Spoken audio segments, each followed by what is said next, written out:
नमस्कार। तबसरा आज दोपहर तक में एक बार फिर आपका स्वागत है और मैं हूं दर्शपाल गुप्ता और मेरे साथ हैं वरिष्ठ पत्रकार सतीश वर्मा जी। गृह मंत्री जम्मू में आ रहे हैं, लेकिन इसके साथ साथ भी कई संवैधानिक सवाल उठ रहे हैं। कभी गाला कभी माला। ये कल सीन देखा बीज बिहाड़ा में। पनन कश्मीर ने फिर एक बार सरकार पर लगाया आरोप। रंगीन खबरों की परत दर परत होता है तबसरा। तबसरा बयां करता है खबर के पीछे की कहानी। तीर पंचाल से सब कुछ दिखता है।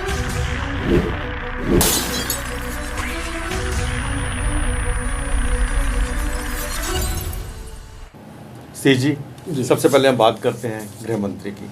गृह मंत्री अमित शाह कल जम्मू में आ रहे हैं और उसकी तैयारियां जोरों शोरों से चल रही हैं। भारतीय जनता पार्टी पूरी कोशिश कर रही है इस सभा को कामयाब करवाने के। जो फोर्थ ब्रिज में जो जेडीए पार्क है वहाँ पे उनकी जो सभा होगी। आज जम्मू के अंदर जगह जगह भारतीय जनता पार्टी के झंडे लग रहे हैं, उनके वर्कर जगह जगह पोस्टर लगा रहे हैं, जम्मू को सजा रहे हैं। बिल्कुल भाजपाई में कर रहे हैं उनको, और दिखाना चाहते हैं कि जम्मू में इस वक्त सिर्फ भारतीय जनता पार्टी के सिवाय कुछ भी नहीं। ये झंडे लगाने हैं, जितने मर्जी लगा लो, कोई एयरपोर्ट से लेके वहाँ तक सारे झंडे के झंडे लगाए। लेकिन सबसे बड़ी बात यह है कि सतीश जी, गृह मंत्री के जम्मू से आने पे बहुत से संवैधानिक जो प्रश्न है वो सामने आ रहे हैं। यहाँ 19 जून 1990 में गवर्नर रूल लगा था, तब से लेके अब तक जो है नौकरशाही के हाथों में है जम्मू कश्मीर, और लोग चाहते हैं कि जहाँ पे जल्दी चुनाव हो। बहुत बड़ा 7 साल हो गया तकरीबन यहाँ पे चुनाव ना हुए। लेकिन इससे पहले जो सबसे बड़ी जो 81 मंथ्स में तक रहा था वो 9 अक्टूबर 1906 में हुआ था, और 19 जून 2018 तक गवर्नर रूल रहा था। तब कुछ और बात थी, तब 370 टूटी नहीं थी, और ये यहाँ पे पहले राष्ट्रपति राज, उसके पास गवर्नर रूल, वो लंबा एक चला था सिलसिला। और अब ये दूसरा सबसे बड़ा ये जो लंबी जो अवधि है जो गवर्नर रूल की हुई है, ये सब चीज़ें सामने आ रही हैं कि क्यों नहीं जम्मू कश्मीर के चुनाव करवाए जा रहे हैं, जबकि अमित शाह जम्मू में आ रहे हैं, देखने भी आ रहे हैं, और उनके पास चाहे वो आए या ना आए सी जी, उनके पास पल पल की रिपोर्ट पहुंची होती है, उनको सब पता होता है जम्मू कश्मीर के हालात क्या हैं। लेकिन ये सबसे बड़ी बात जो सामने है कि इतनी अवधि बीत जाने के बाद अभी तक जम्मू कश्मीर के चुनाव क्यों नहीं हो रहे। देखिए, इसका जवाब 2-3 फेस में है। नंबर 1, ये जो झंडे लग रहे हैं, ऐसा लगता है कि जैसे मेकअप सर्जरी हो रही हो। जैसे कोई एक चेहरा साधारण सा होता है, वो ब्यूटी पार्लर जाता है और अपना तरीके से खूबसूरत बना के लौट आता है। मतलब शादी की रिसेप्शन से पहले जो उनको जो चमकाया जाता है, तो उसी प्रकार के झंडे लगाए जा रहे हैं, जगह जगह बैनर लगाए जा रहे हैं। वो ये नहीं जानते कि ये अमित शाह है, उसकी आंख में धूल झोंकना आसान नहीं है। उनका जो दिल्ली तक जो तंत्र है जम्मू कश्मीर से लेकर, केवल आईबी और रॉ और लोकल इंटेलिजेंस नहीं है।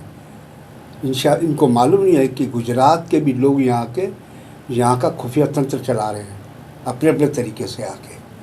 कई व्यापारी बन के आते हैं, कई कुछ बन कर आते हैं, लोगों से अपना संपर्क बनाकर फीडबैक अमित शाह तक दे रहे हैं। ये गलतफहमी में यहाँ के लीडर जो बीजेपी के लीडर हैं। अब आते हैं मुद्दे पर। देखिए, हालांकि अमित शाह की यात्रा को लेकर कोई घोषित तौर पर बात नहीं की गई कि आखिर ये यात्रा क्यों हो रही है, लेकिन चूँकि गृह मंत्री आ रहे हैं, और ऐसे गृह मंत्री जो नंबर 2 के सरकार में और जिनकी तूती बोलती है पूरे देश में, तो कयास तो लगाए जाएंगे हर तरीके से। लोगों का ये भी मानना है कि चूँकि 30 तारीख को ठीक एक सप्ताह के बाद जी पहला जत्था यहाँ से रवाना होगा, किसी प्रकार का अनटोल्ड इंसिडेंट ना हो, कोई अप्रिय घटना ना हो, जिस प्रकार पिछले साल होली के पास हुआ था।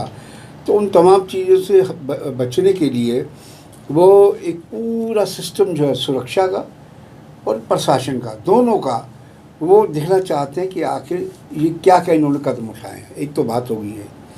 दूसरा ये इत्तेफाक है जिस पर आपने इशारा किया, ये इत्तेफाक है कि वो ठीक 2 दिन बाद आ रहे हैं जब यहाँ पर पहला राष्ट्रपति शासन फिर गवर्नर रूल लगा। ये इत्तेफाक है क्योंकि 19 तारीख को वो जो है अपना आ रहे थे, 19 तारीख को लगा था। सतपाल मलिक यहाँ थे।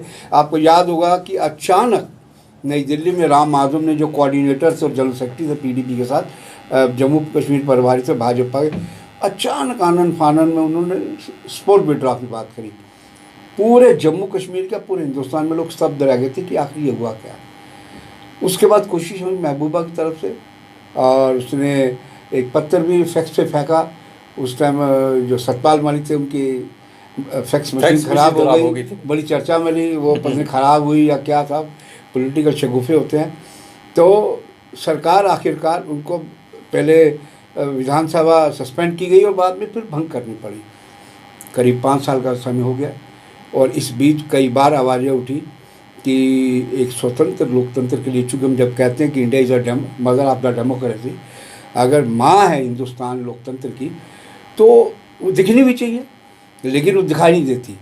तो इसलिए अब कल मैं उमर अब्दुल्ला का भी स्टेटमेंट देख रहा था कि करीब 5 साल हो रहे हैं, लेकिन सरकार के यहाँ कोई जुम्बिश या कोई हरकत लग नहीं रही कि चुनाव कराएंगे। लेकिन हमारा मानना है, जो सूत्र नई दिल्ली के बता रहे हैं, कि अमित शाह की जो विज़िट है वो शायद ये भांप लेना चाहते हैं कि अगर हम चुनाव कराते हैं 5 राज्यों के साथ तो हमारी स्थिति क्या बनेगी।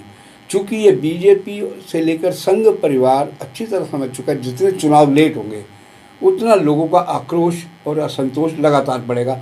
पिछले चुनाव में हमने ऑर्गेनाइज़र में देखा लेख, जो संघ का मुखपत्र है, उसमें लिखा कि अब केवल मोदी की पर्सनैलिटी और हिंदुत्व से काम बनने वाला नहीं है, ये संघ का विचार था।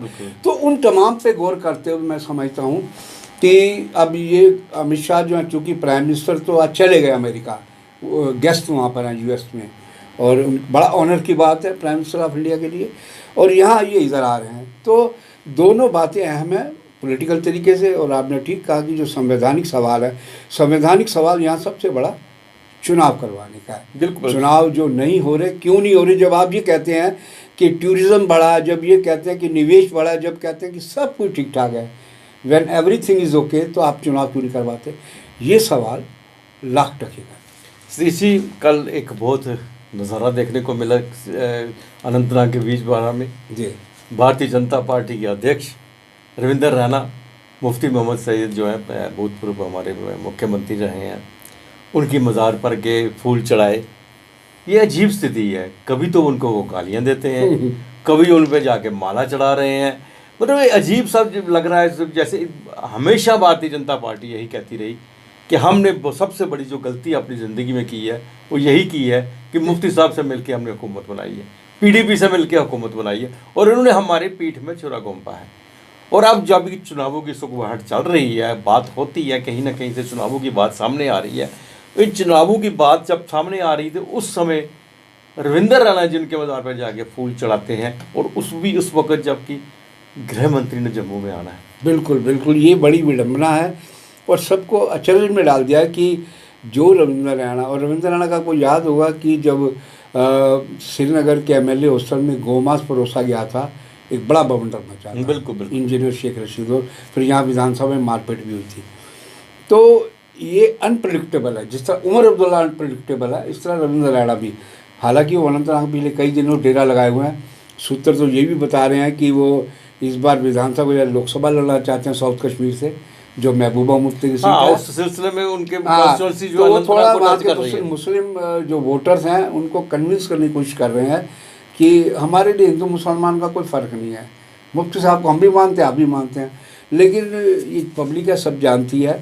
एक तरह आप गालियाँ देते हैं, और बल्कि हैरानगी तो ये है कि एक वक्त आपने उनके साथ सरकार बनाई और उसको बाजी बाजी कहते रहे, बहन कहते रहे, और जब आपका उनसे तलाक हुआ उसके बाद आप अभद्र असंसदीय भाषा पर उतर आए, और अब जाके कल आप उनके पिता ये बात एक समझ नहीं आ रही। जब ने मुफ्ती मोहम्मद सईद के साथ सरकार बनाई थी जी, मुफ्ती मोहम्मद सईद ने जमकर तारीफ की थी पाकिस्तान की, बिल्कुल जमकर तारीफ की थी, और जहाँ के डिप्टी जो चीफ मिनिस्टर थे निर्मल सिंह, वो बगल में बैठे थे, हम भी वहाँ पे सामने प्रेस गैलरी में बैठे हुए थे, देख रहे थे। और ये बिल्कुल जैसे वो पिक्चर देख रहा होता ना, आराम से बैठ के वो पिक्चर देख रहे थे, क्या हो रहा है स्थिति को देख रहे थे, मस्त होकर बैठे हुए थे। शुक्र है मैंने शेरवानी तो पहनी है, जो मर्जी कहे, पाकिस्तान की तारीफ करे, भारतीय जनता पार्टी के विरुद्ध कुछ भी बोले, लेकिन मैंने शेरवानी पहन के जहाँ बैठा हूँ ये मेरे लिए बहुत है।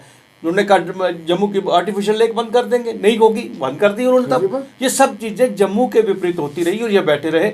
आज फिर जब उसके बाद जब सत्ता खत्म होगी, विड्रॉ कर ली उन्होंने, फिर उसके बाद उसको उनको गालियाँ देनी शुरू कर दी, उन्होंने ये किया, उन्होंने तबाही कर दी, उन्होंने हमें लगा नहीं रहा था, ईस्ट पोल, नॉर्थ पोल, साउथ पोल, ये सब चीज़ें सामने आ गई और आज फिर उसी दरवाजे से वो अंदर जा रहे हैं। बिल्कुल, देखिए हम लोग बहुत कुछ चीज़ें जो पुराना घटनाक्रम देखें जिस तरह आपने इशारा किया, उन्होंने केवल पाकिस्तानी, उन्होंने अलगाववाद आतंकवादियों की प्रशंसा की थी कि उनकी वजह से इलेक्शन शांतिपूर्ण था।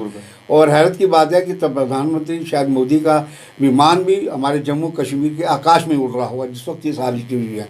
केवल इतना नहीं, हमें याद आता है कि राजनाथ सिंह उस टाइम गृह मंत्री थे, मसरत आलम का मुद्दा था, पत्थरबाजी की शिकायतें हुई थी, उस टाइम करीब 10,000 लोगों को माफ़ी दी गई थी, 10,000 पत्थरबाजों को, ये ऑन रिकॉर्ड है। सेंटर में कौन थे? राजनाथ सिंह। यहाँ कौन थे? ये अपना डॉक्टर निर्मल सिंह और मुफ्ती मोहम्मद सईद। तो अब इनको ये चीज़ें ख्याल नहीं आई, तब सत्ता की लालसा थी कि सत्ता में बने रहें, और दोनों देखिए नॉर्थ पोल और साउथ पोल की तरह थे। और अब जब इनका तलाक हो गया, सरकार गिर गई, तो आप धनुष्मान लेकर उनके पीछे लगे हैं। तो कुल मिलाकर देखा जाए कि कहते हैं ना, सियासत में ना कोई स्थायी दोस्त है ना दुश्मन है। उस चीज़ को प्रमाणित कल रविंद्र राणा ने मुफ्ती सईद की दरगाह पर जाकर फूल चढ़ाकर साबित किया। मदारी की तरह डमरू पकड़ लिया, पता नहीं कौन सा नाच नाचेंगे, कौन सा नाच नचाएंगे।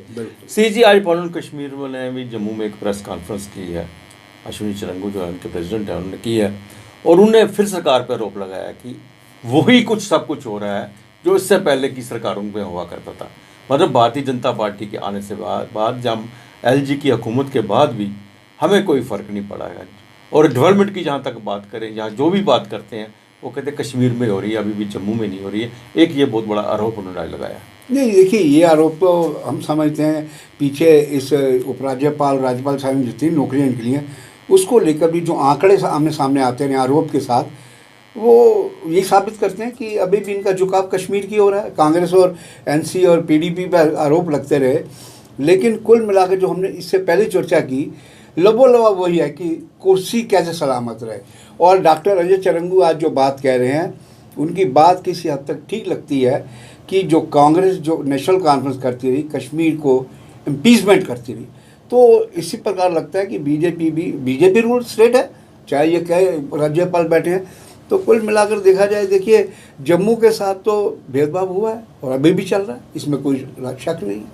तो ये था तबसरा दोपहर तक का। बाकी खबरों के लिए आप देखते रहें PP न्यूज़ लाइव। नमस्कार।